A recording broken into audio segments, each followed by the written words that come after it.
Dear friends, आप सबका welcome है। स्वागत है आपके अपने चैनल वेब स्टूडियो केयर में। फ्रेंड, जैसा कि आप सभी लोगों को पता है, सीटेट का सीरीज चल रहा है। सीटेट PYQ का सीरीज चल रहा है इस चैनल पे। तो आज के हम सेशन में करने वाले हैं 7 जनवरी 2022 में जो आपका सीटेट का पेपर ऑनलाइन हुआ था, ठीक है, पेपर 2 का CDP। फ्रेंड्स, ये 30 क्वेश्चन होगा, 30 मार्क्स का। तो चलिए सेशन को स्टार्ट करते हैं। पहली बार अगर चैनल को देख रहे हैं, चैनल को पहली बार विजिट किए हैं, तो फ्रेंड्स चैनल को सब्सक्राइब जरूर कर लीजिए, बेल आइकन को प्रेस कर लीजिए। वीडियो अगर पसंद आएगी तो लाइक शेयर जरूर कीजिएगा। फ्रेंड्स, थोड़ी सी भी हेल्पफुल लगेगी तो ज़रूर आप अपने दोस्तों में शेयर कीजिएगा। तो चलिए हम सेशन को स्टार्ट करते हैं, टाइम बिना वेस्ट किए, क्योंकि बहुत सारे अभी बच्चे हैं जिनका एग्ज़ाम अभी नहीं हुआ है। बहुत सारे बच्चे का हो चुका है, अच्छी बात है, उन लोगों का हो चुका है। लेकिन जिनका नहीं हुआ है फ्रेंड्स, वो अपनी प्रिपरेशन को जारी रखिए, अपनी प्रैक्टिस को जारी रखिए। और जिन लोगों का फेब में है, उनके पास तो अभी टाइम भी है, वो अच्छे से वो सारी PYQ को देख सकते हैं। PYQ खास करके CDP में फ्रेंड्स करके जाना ज़रूरी है, क्योंकि CDP में PYQ से बहुत सारे क्वेश्चन रिपीट हो रहे हैं, हर शिफ्ट में रिपीट हो रहे हैं। इसलिए PYQ आपके लिए मस्ट है। अगर मुझे लगता है कि सारे PYQ आप अगर करके जाते हैं तो CDP में आप 30 में 30 लेकर आ सकते हैं फ्रेंड्स। और बाकी आपका हिंदी है, इंग्लिश है, EVS है। पेपर 2 की बात करें तो पेपर 2 में आपका मैथ्स है, साइंस है। लेकिन फ्रेंड्स EVS में कुछ बच्चों का है कि कुछ क्वेश्चन नए आ रहे हैं, तो मैं ये बोलना चाहूँगी कि उस नए क्वेश्चन के लिए 2-4 क्वेश्चन के लिए आप परेशान होकर के अभी तक जो भी पढ़ाई की है उसको डिस्टर्ब मत कीजिए। जो आप पढ़ाई की है उसको रिवीजन कीजिए, PYQ लगाइए। 2-4-5 क्वेश्चन के लिए ज़्यादा परेशान नहीं होना है। जिसके पास ज़्यादा टाइम है तो वो पढ़ सकते हैं, जिनके पास 2-3 दिन टाइम है वो बस जो पढ़े हैं उसका रिवीजन करें और प्रैक्टिस करिए ज़्यादा से ज़्यादा मॉक टेस्ट का। तो चलिए हम देखते हैं, फर्स्ट क्वेश्चन आपके सामने आ गया है। निम्नलिखित में से कौन सा सिद्धांत बताता है कि विकास एक प्रतिरूप का पालन करता है जो सिर और ऊपरी शरीर के हिस्सों में शुरू होता है और फिर शरीर के बाकी हिस्सों में है? तो देखिए, शीर्षगामी सिद्धांत, आप सभी लोग नाम से ही यहाँ पर समझ जाएंगे। शीर्षगामी सिद्धांत सेफेलोकॉडल होता है। समीप दूराभिमुख सिद्धांत जो होता है वो होता है कि सेंटर से शुरू होकर के बाकी शरीर के बाहरी हिस्सों में जाता है, ठीक है। तो फर्स्ट ऑप्शन आपका हो जाएगा। नेक्स्ट, हम ये मानकर चल रहे हैं कि आप सभी लोगों ने अपना कंटेंट पढ़ रखा होगा। PYQ हम लोग जस्ट लाइक टेस्ट के लिए लगा रहे हैं, ठीक है, तो इसलिए मैं थोड़ा सा फास्ट करना चाहूँगी। तो देखिए यहाँ पर सेकंड क्वेश्चन आपके सामने है। कुछ संस्कृतियों में किशोर लड़कियों के मासिक धर्म की शुरुआत का जश्न मनाया जाता है, जबकि अन्य संस्कृतियों में इसे गुप्त रखा जाता है। तो ये बात सही है, कहीं पर जश्न मनाया जाता है और कहीं पर इसको गुप्त रखा जाता है। विभिन्न संस्कृति संदर्भों में पलने वाले बच्चों के लिए बचपन के अनुभव भिन्न होते हैं। बिल्कुल, सबका बचपन का एक्सपीरियंस अलग अलग होता है अलग अलग संस्कृति के बच्चों में। तो फर्स्ट ऑप्शन आपका हो जाएगा, क्योंकि दोनों स्टेटमेंट भी सही है और पहला स्टेटमेंट दूसरे का व्याख्या भी कर रहे हैं, है ना। आगे हम देखते हैं नेक्स्ट क्वेश्चन, थर्ड में क्या है। आनुवंशिकता और सामाजिक सांस्कृतिक वातावरण के बीच निरंतर और जटिल क्रिया से कौन सा विकास प्रभावित होता है? तो देखिए यहाँ पर केवल सामाजिक, केवल संज्ञानात्मक, दोनों, हाँ बिल्कुल दोनों प्रभावित होगा।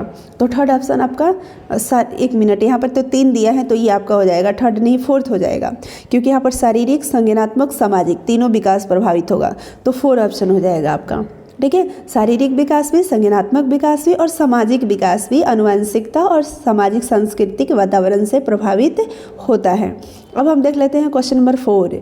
डैश प्राथमिक समाजीकरण की संस्था है। तो देखिए, आप सभी लोगों को पता है कि परिवार जो है समाजीकरण का प्रथम, मतलब कि प्राथमिक समाजीकरण की संस्था है परिवार, ठीक है। तो यहाँ पर परिवार हो जाएगा। तो परिवार से या तो ये ऑप्शन होगा या तो ये होगा, ये तो दोनों होगा नहीं, ठीक है।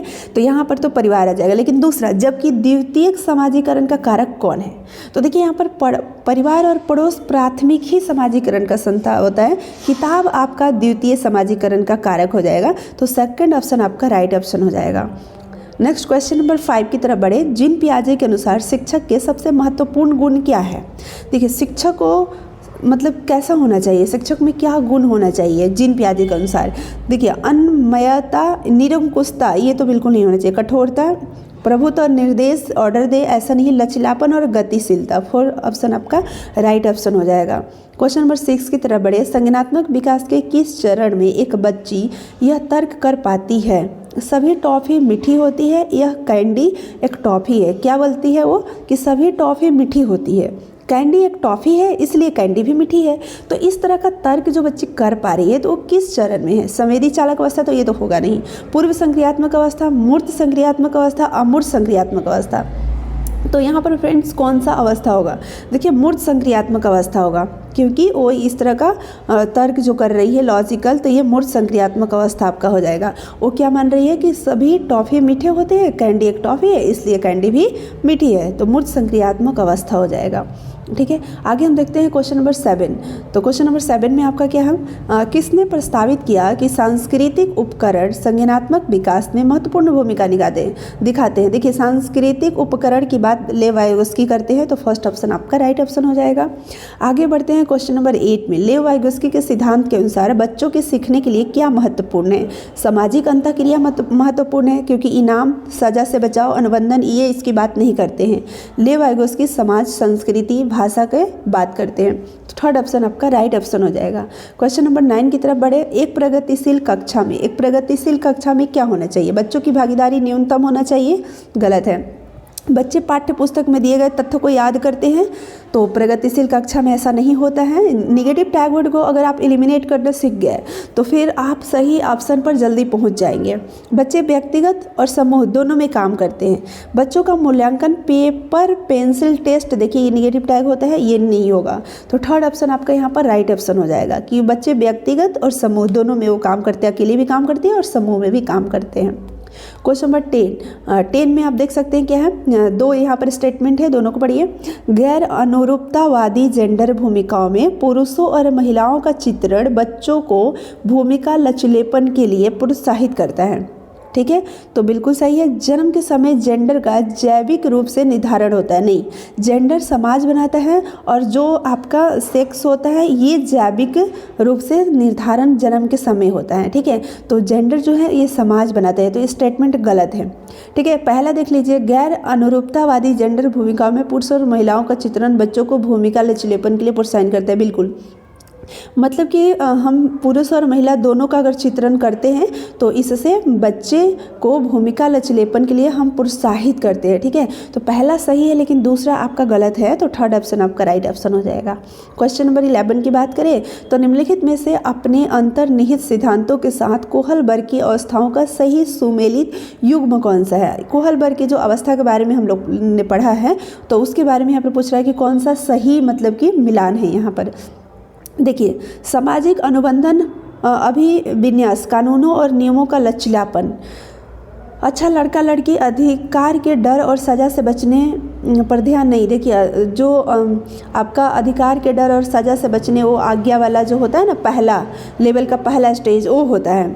ठीक है, good boy good girl orientation इसमें नहीं आएगा। लॉ एंड ऑर्डर जो है उसमें आ जाता है। ठीक है, अब देखिए लॉ और इसमें एहसानों का समान आदान प्रदान, कानून और व्यवस्थित अभिन्यास में एहसानों का समान आदान प्रदान, ये इसमें नहीं होता है। जैसा वो किया वैसा हम किए, टिट फॉर टैट, इसमें नहीं होता है। ठीक है, कानून और व्यवस्था अभिविन्यास में नहीं होता है, तो ये भी आपका गलत हो गया, ये भी गलत हो गया।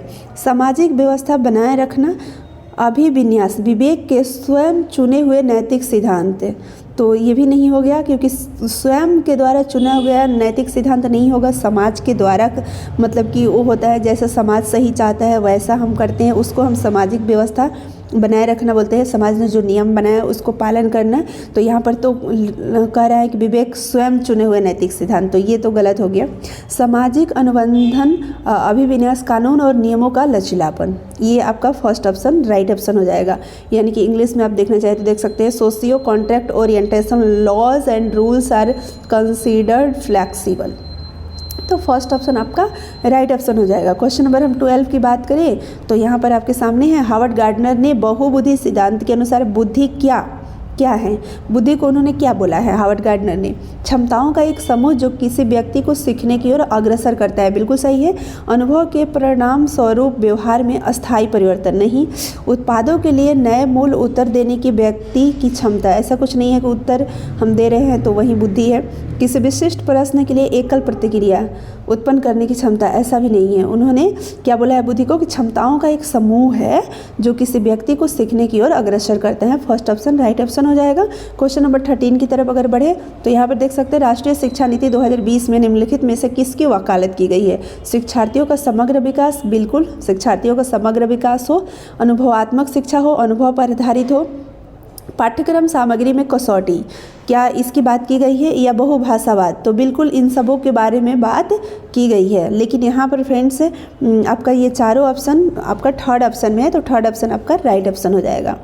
ठीक है, आगे हम बात करते हैं क्वेश्चन नंबर 14। विश्लेषण को बढ़ावा देने वाले प्रश्न का उदाहरण कौन है? ये विश्लेषण को बढ़ावा, बच्चे उसको मतलब थोड़ा होता है ना कि विश्लेषण कर सके, एनालिसिस कर सके। ठीक है, अधिकार का शिक्षा का अधिकार कानून कब पारित हुआ? तो इसमें विश्लेषण की क्या ज़रूरत है? ये तो इसमें कोई विश्लेषण है ही नहीं, बस डेट बता देगा। विज्ञापन देखकर आप महिलाओं और पुरुषों के मीडिया में चित्रण के बारे में क्या तर्कीकरण कर सकते हैं? तो हाँ, यहाँ पर वो एनालिसिस कर ले, यहाँ विश्लेषण करेगा। लेव वायगोत्स्की का जन्म कब हुआ? तो ये तो एक लाइन का है। जीन पियाजे द्वारा प्रतिपादित संज्ञानात्मक विकास के चरण के नाम, तो ये भी फिक्स है, इसमें कोई एनालिसिस करने की जरूरत नहीं है। तो सेकंड ऑप्शन आपका हो जाएगा राइट ऑप्शन। आगे बढ़ते हैं क्वेश्चन नंबर 15 में देखिए क्या है, सीखने के लिए आकलन में क्या शामिल है? देखिए, सीखने के लिए आकलन, किसके लिए? सीखने का आकलन नहीं, समेटिव होता है, सीखने के लिए आकलन। तो सीखने सिखाने से पहले या के दौरान एवं बाद में मूल्यांकन, तो नहीं, बाद में स्व मूल्यांकन तो इसमें होगा नहीं। ठीक है, क्योंकि यहाँ पर देख लीजिए लर्निंग असेसमेंट एज लर्निंग होता है, वो स्व मूल्यांकन होता है। लेकिन यहाँ पर क्या है, assessment for learning, assessment for learning है। तो असेसमेंट फॉर लर्निंग में क्या आ जाएगा आपका? यहाँ पर आ जाएगा औपचारिक और अनौपचारिक पद्धतियों का प्रयोग, विद्यार्थियों एवं शैक्षणिक प्रक्रिया पर प्रतिक्रिया। तो यहाँ पर कौन सा ऑप्शन आपका सही हो जाएगा? औपचारिक और अनौपचारिक पद्धतियों का प्रयोग करना। ऐसा नहीं कि केवल हम फॉर्मल सिस्टम, फॉर्मल पद्धति का हम उपयोग करेंगे, केवल फॉर्मल पद्धति का हम उपयोग नहीं करेंगे। ठीक है, यहाँ पर जो 15 क्वेश्चन है इसमें नहीं दिया है, देख रहे हैं यहाँ क्वेश्चन कैसे है, इसमें ऑप्शन दिया है। ठीक है, देखिए यहाँ पर जो है क्वेश्चन नंबर 15 का ऐसे ऑप्शन दिया है, लेकिन हिंदी में जो क्वेश्चन है इसके लिए आप यहाँ पर देख सकते हैं ऑप्शन नीचे में नहीं दिया है। समझ रहे हैं यहाँ पर क्या प्रॉब्लम है? यहाँ पर इंग्लिश वाला जो क्वेश्चन है, क्वेश्चन नंबर 15, तो दे दिया असेसमेंट फॉर लर्निंग इंक्लूड्स, इसमें क्या होता है? Assessment before during after teaching learning, ये तो होता है। यानी सीखने के लिए जो हम असेसमेंट करते हैं, तो पढ़ाने के दौरान भी असेसमेंट होता है। पहले भी बच्चे से पूछते हैं कि बच्चे क्या पहले से जान रहे हैं, ताकि उनके पूर्व ज्ञान को हम नए ज्ञान से जोड़ सके, बीच में भी कि बच्चे वो सीख पा रहे हैं कि नहीं, और बाद में भी कितना सीखे हैं। ठीक है, तो अब यहाँ पर सेल्फ असेसमेंट तो नहीं होगा। ठीक है, सेल्फ असेसमेंट यहाँ पर नहीं होगा। उसके बाद formal as well as informal ये होगा, क्योंकि अगर कोई भी चीज़ आप बच्चों को पढ़ा रहे हैं तो उससे रिलेटेड भी एग्जाम्पल दीजिए और उससे बाहर वाला भी एग्जाम्पल दीजिए। अगर आपको बच्चों को पढ़ाना है कुछ भी, जैसे मान लीजिए आपको बच्चों को स्क्वायर पढ़ाना है, स्क्वायर के बारे में, तो आप इसमें सारे पिक्चर को इंक्लूड करके एग्जाम्पल देंगे उनके सामने। ठीक है, ताकि जो बच्चा है वो समझ पाए। ये सही है। फीडबैक देंगे, feedback for students and process of teaching learning, बिल्कुल फीडबैक भी बच्चे को देंगे, तो ये सही है। सेल्फ असेसमेंट इसके अंदर नहीं आता है, तो सेकंड वाला नहीं होगा। देखिए सेकंड वाला नहीं होगा। तीनों ऑप्शन बाकी 1, 3, 4 थर्ड में है, थर्ड ऑप्शन राइट ऑप्शन हो जाएगा। देखिए हिंदी वाला में ऐसा नहीं दिया था, इसलिए इंग्लिश वाला ही ऑप्शन आप देख लीजिए। क्वेश्चन नंबर 16 की बात करें, समावेशी शिक्षा का सिद्धांत निम्न में से किसे बढ़ावा देता है? समावेशी शिक्षा का सिद्धांत निम्न में से किसे बढ़ावा देता है? देखिए फ्रेंड्स, जब भी आपको डाउट लगे हिंदी वाले क्वेश्चन में, तो इंग्लिश वाला देखना है, इंग्लिश वाला ही सही माना जाएगा। समावेशी शिक्षा का सिद्धांत किसे बढ़ावा देता है? विद्यार्थियों में अभाव देखने का दृष्टिकोण नहीं, विद्यार्थी के अंदर क्या कमी है ये हमें नहीं देखना है। दिव्यांगता का चिकित्सा मॉडल, व्यक्तिगत विभिन्नताओं का सम्मान, बिल्कुल व्यक्तिगत विभिन्नताओं का सम्मान करना समावेशी शिक्षा बताता है, पृथकीकरण की बात नहीं करता है। ठीक है, थर्ड ऑप्शन आपका हो जाएगा राइट ऑप्शन। आगे बढ़ते हैं क्वेश्चन नंबर 17, निम्नलिखित में से कौन सा किसी व्यक्ति के सामाजिक संचार कौशल और मित्र बनाने की क्षमता को महत्वपूर्ण रूप से प्रभावित करता है? अब यहाँ पर देखिए सामाजिक संचार कौशल, ठीक है, यानी कि संचार कम्युनिकेशन करने में, सोशल कम्युनिकेशन में प्रॉब्लम हो रहा है, और मित्र बनाने की क्षमता में भी, उसमें क्षमता को भी प्रभावित कर रहा है। तो इसमें से कौन सा वो है, ठीक है, चीज़ें जो बच्चे को मित्र बनाने की क्षमता को भी प्रभावित कर रहे हैं, सामाजिक संचार कौशल को भी प्रभावित कर रहे हैं। स्वलीनता, क्या ये प्रभावित कर रहे हैं? लेखन, देखिए लिखने वाले से संबंधित कोई प्रॉब्लम है नहीं।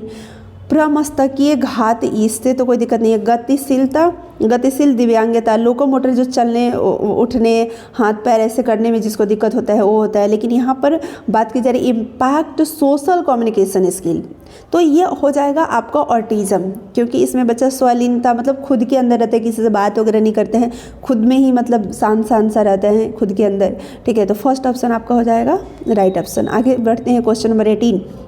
निम्नलिखित में से कौन सा लेखन वैकल्य वाले विद्यार्थी को शामिल करने में बाधा उत्पन्न होगा। देखिए, लिखने में जिसको प्रॉब्लम है तो वैसे विद्यार्थी को शामिल करने में क्या बाधा उत्पन्न करेगा। मूल्यांकन के लिए लिखित कार्य अनिवार्य करना, तो ये तो बाधा उत्पन्न करेगा। ठीक है, नोट्स बनाने और विचार साझा करने के लिए अतिरिक्त समय देना, ये तो सही होगा। कक्षा के नोट्स की टाइप की हुई प्रतियां उपलब्ध कराना, ये भी सही होगा। कक्षा में ऑडियो रिकॉर्ड या लैपटॉप उपलब्ध कराना, ये भी सही होगा। लेकिन ये कह रहे हैं कि जिसमें बच्चे में डिस्ग्राफिया जिसमें है, यानी डिस्ग्राफिया से पीड़ित जो बच्चे हैं, तो उनको अगर हम शामिल करना चाहते हैं अपने कक्षा में, यानी इंक्लूजन करना चाहते हैं, इंक्लूसिव एजुकेशन की जो बात की जाती है ना, समावेश करना चाहते हैं, तो इसमें से कौन बाधा उत्पन्न करेगा। तो ये बाधा उत्पन्न करेगा। फर्स्ट ऑप्शन आपका हो जाएगा राइट ऑप्शन। आगे बढ़ते हैं नेक्स्ट क्वेश्चन 19 में देखिए क्या है यहाँ पर फ्रेंड्स, उन विद्यार्थियों के सफल समावेशन के लिए जिन्हें श्रवण बाधित है। अब देखिए, अब हम इस समावेशन किसको कर रहे हैं, जिस बच्चे को सुनने में प्रॉब्लम है। तो एक शिक्षिका को क्या करना चाहिए, यहाँ पर ये पूछा जा रहा है।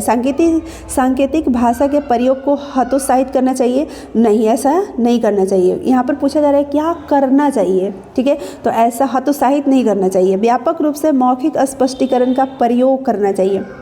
अब देखिए, मौखिक स्पष्टीकरण अगर करेंगे, बच्चे सुन ही नहीं पा रहे हैं, तो ये तो फिर गलत है।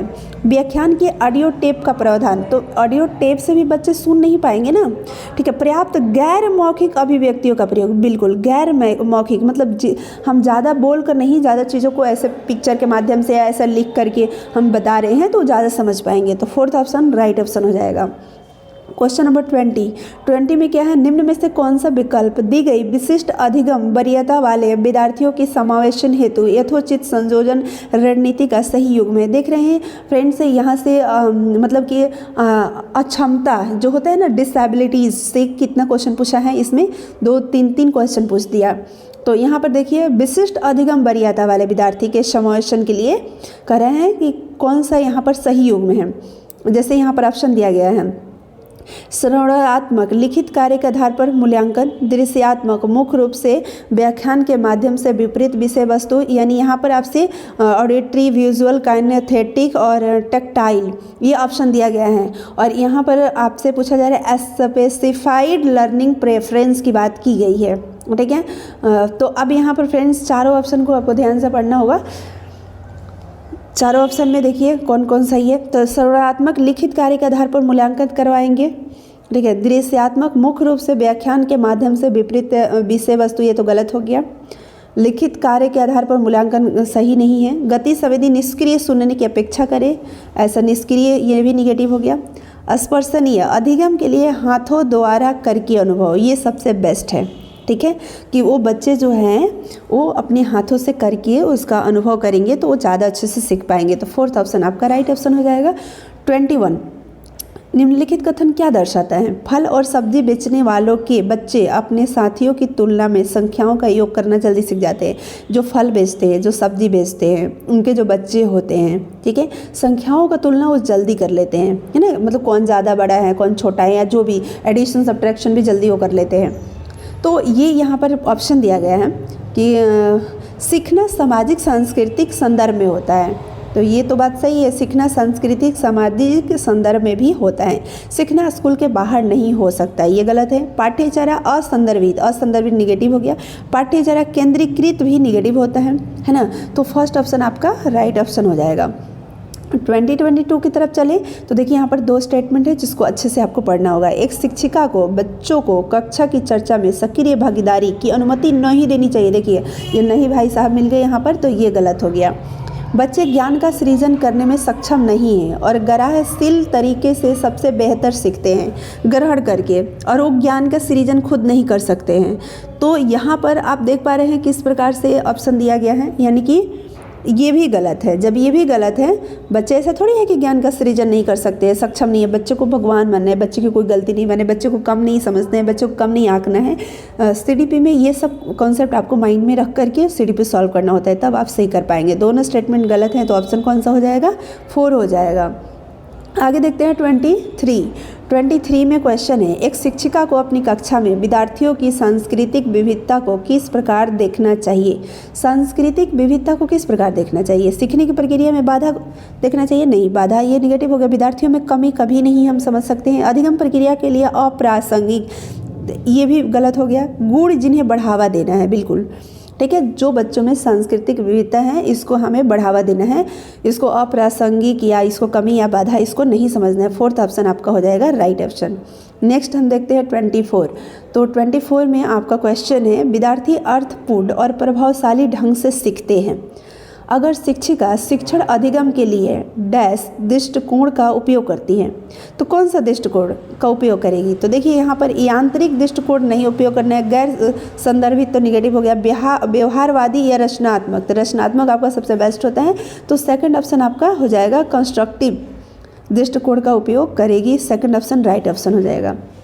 नेक्स्ट 25, निम्नलिखित में से कौन सी स्थिति विद्यार्थियों के अधिगम और चिंतन को सुसाध्य करेगी? देखिए अधिगम और चिंतन को सुसाध्य करने वाली यहाँ पर आपसे स्थिति पूछी गई है।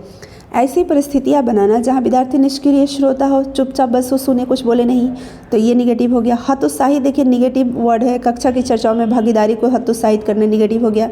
विद्यार्थियों को अपने स्वयं के सीखने पर नियंत्रण रखने के लिए प्रतिबंधित करना, देखिए यहाँ भी निगेटिव हो गया। तो अब लास्ट तो ऑप्शन जो बच गया वही होगा सही। विद्यार्थियों को व्यवहारिक गतिविधियां प्रदान करा, बिल्कुल ये आपका सही है 4th ऑप्शन। जब आप फ्रेंड्स चारों ऑप्शन को ध्यान से पढ़ेंगे ना तो सही आंसर खुद आपको मिल जाएगा। विद्यार्थियों में वैकल्पिक धारणाएं यानी कि मिसकंसेप्शन जो होता है उसको हम कैसे देखते हैं? उनके सामाजिक एवं सांस्कृतिक अनुभवों से बिल्कुल संबंधित नहीं है, ऐसा नहीं है। मिसकंसेप्शन जो है संबंधित होता है, ठीक है, तो ये गलत हो जाएगा। दिखाती है विद्यार्थियों में अर्थ बनाने की जन्मजात क्षमता होती है, बिल्कुल। को अनदेखा कर उन्हें हतोत्साहित करना गलत है। मिसकंसेप्शन अगर बच्चे में है तो उसको अनदेखा कर दे और उसको हतोत्साहित करे तो गलत बात है। शिक्षकों को कम बौद्धिक क्षमता वाले विद्यार्थियों की पहचान करने में मदद करती है। देखिए जिस बच्चे में मिसकंसेप्शन अगर हैं तो बच्चे को हम समझेंगे कि इनमें बौद्धिक क्षमता कम है, तो ये तो गलत है। बच्चों को कभी कम आंकना नहीं है, हतोत्साहित नहीं करना है। और ये भी नहीं समझना है कि जो मिसकंसेप्शन है वो सामाजिक सांस्कृतिक अनुभव से ही बच्चे लेकर आते हैं, तो यहाँ पर अगर संबंधित नहीं है तो सेकंड ऑप्शन आपका राइट ऑप्शन हो जाएगा। मिसकंसेप्शन से ये पता चलता है कि बच्चे में अर्थ बनाने की जन्मजात क्षमता होती है। नेक्स्ट 27 में आप देखिए क्या है, निम्नलिखित में से कौन सा कारक बच्चों में समस्या समाधान में बाधा डालता है? अब देखिए समस्या समाधान में बाधा डालने की यहाँ पर बात की गई है। समस्याओं का दृश्य प्रतिनिधित्व ये तो बाधा नहीं डालेगा, ये तो सही है। क्रियात्मक स्थिरता पर ध्यान, देखिए स्थिरता निगेटिव है, ठीक है। उपमाओं का प्रयोग ये भी सही है। समस्याओं को भागों में तोड़ना, छोटे छोटे टुकड़ों में तोड़कर सॉल्व करना, ये भी सही है। तो सेकंड ऑप्शन आपका राइट होगा, क्योंकि बाधा डालने की बात यहाँ पर पूछी गई है। समस्या में बाधा कौन डालता है? क्रियात्मक स्थिरता पर ध्यान। अगर एक ही चीज़ पर हम ध्यान को केंद्रित किए रहेंगे, स्थिर रहेंगे, तो समस्या का समाधान हम नहीं कर पाएंगे। समस्या का समाधान करने के लिए अलग अलग चीज़ों पे भी अपना ध्यान हमें रखना होगा, ऑल एस्पेक्ट में हमें देखना होगा चीज़ों को।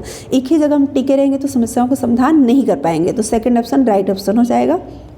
नेक्स्ट क्वेश्चन 28, डैश अपनी सोच पर विचार करने हमारी अधिगम की प्रक्रियाओं को स्वनियमित करने की क्षमता का एक प्रमुख घटक है। ध्यान देने की प्रक्रिया, प्रतिधारण की प्रक्रिया, संज्ञान और अधिसंज्ञान। तो देखिए फ्रेंड्स यहाँ पर आपसे क्या पूछा गया है? आपसे यहाँ पर पूछा है थिंकिंग अबाउट ओन थिंकिंग। तो देखिए thinking about our own thinking जो होता है ना वो मेटाकॉग्निशन होता है। क्या होता है? मेटाकॉग्निशन। मेटा अधिसंज्ञान मतलब कि सोचने के बारे में सोचना, अपने थॉट के बारे में सोचना। अधिसंज्ञान 4th ऑप्शन आपका राइट ऑप्शन हो जाएगा। देखिए फ्रेंड्स मैं आपको बता दूं, मैंने बहुत सारा प्रीवियस ईयर पेपर करवाया है। आप जाकर प्लेलिस्ट में देखिए, प्लेलिस्ट में वो सारी वीडियो आपको मिलेगी। एक जगह सीरियल वाइज पेपर 1 का, पेपर 2 का। खासकर मैं आपको बता दूं पेपर 2 में CDP जो भी मैंने करवाया है मैक्सिमम पेपर में अधिसंज्ञान से क्वेश्चन मिल रहे हैं। अभी इधर मैं जो आपका 31, 1, 3, 4, 5 जो भी डेट का करवा रही हूँ सभी में अधिसंज्ञान से क्वेश्चन मिल रहे हैं। अधिसंज्ञान, मेटाकॉग्निशन। नेक्स्ट देखते हैं 29, निम्नलिखित में से कौन सी रणनीति बच्चों को सार्थक रूप से सीखने के लिए प्रेरित करने में सहायक नहीं होगी। अब देखिए, सार्थक रूप से सीखने के लिए प्रेरित होने में सहायक नहीं होगी। निपुणता उन्मुख लक्ष्यों को प्रोत्साहित करना, ठीक है, तो प्रोत्साहित करना तो सही बात है। सहयोगी शिक्षण लोकाचार बनाना, ठीक है, सकारात्मक विद्यार्थी शिक्षक संबंधों को बढ़ावा देना, विद्यार्थियों में क्षमता को अस्थायिक देखने के लिए प्रोत्साहित करना। देखिए, अस्थायिक जो आ गया ना, ठीक है, तो ये आपका निगेटिव है, ये सहायक नहीं होगा, ठीक है। तो फोर्थ ऑप्शन आपका राइट हो जाएगा, क्योंकि यहाँ पर पूछा गया था कौन सहायक नहीं होगा। Promoting intuitive view of ability in student, तो ये आपका निगेटिव हो गया।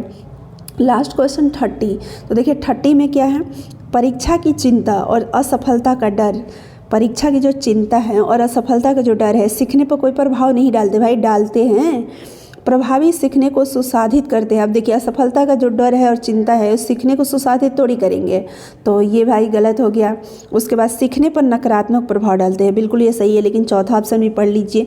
विद्यार्थियों को सीखने के लिए आंतरिक रूप से, अब देखिए जो असफलता का डर है और चिंता है ये आंतरिक रूप से अभी प्रेरित थोड़ी करेंगे। थर्ड ऑप्शन राइट ऑप्शन हो जाएगा, क्योंकि ये सीखने पर नकारात्मक प्रभाव डालते हैं। तो फ्रेंड्स, यहाँ पर हमने आपको 30 क्वेश्चन करवाया, 30 मार्क्स का, और ये जो आपका पेपर था ये 7 जनवरी 2022 में जो पिछली बार यानी कि सीटेट का एग्ज़ाम हुआ था वही पेपर था। पेपर 2 का CTP मैंने करवाया। पेपर 1 का हमने बहुत सारा वीडियो डाला हुआ है प्लेलिस्ट में, वो सारी वीडियो आपको, सारी वीडियो पेपर 1 हो या पेपर 2 प्लेलिस्ट में ही मिलेगी। प्लेलिस्ट में आपका EVS भी है, आपका मैथ्स भी है और आपका CTP भी है, और पेपर 2 का भी हमने बहुत सारा मैथ्स वगैरह भी करवाया है। एक ही जो मैथ्स का पैटर्न है वो रिपीट हर पेपर में होता है, इसलिए मैं यहाँ पर CTP करवा रही हूँ, क्योंकि CTP फ्रेंड्स क्या है ना कि PYQ से ही इस बार एग्ज़ाम में आ रहे हैं, तो मैंने सोचा कि सारी PYQ का जो CTP है वो मैं करवा दूँ, ठीक है। तो ये रहा आज का सेशन, फिर मिलते हैं नेक्स्ट सेशन में, तब तक आप सभी लोग अपना पढ़ाई करते रहिए और नेक्स्ट सेशन में फिर 30 क्वेश्चन लेकर आएंगे। और फ्रेंड्स, हर वीडियो को आप देखते रहिए, पीछे जो भी वीडियो आप नहीं देखे उस वीडियो को भी देख लीजिए, क्योंकि ये PYQ सेम वही क्वेश्चन पेपर है जो CBSE के द्वारा लिया गया था पिछली बार, और ऑफिशियल आंसर की के साथ आप सभी लोगों को यहाँ पर डिस्कशन करवाया जाता है, किसी प्रकार का कोई डाउट यहाँ पर नहीं होता है, ठीक है। तो चलिए आज के लिए इतना ही, फिर मिलते हैं नेक्स्ट वीडियो में, तब तक के लिए आप सभी लोगों को thank you, all the best.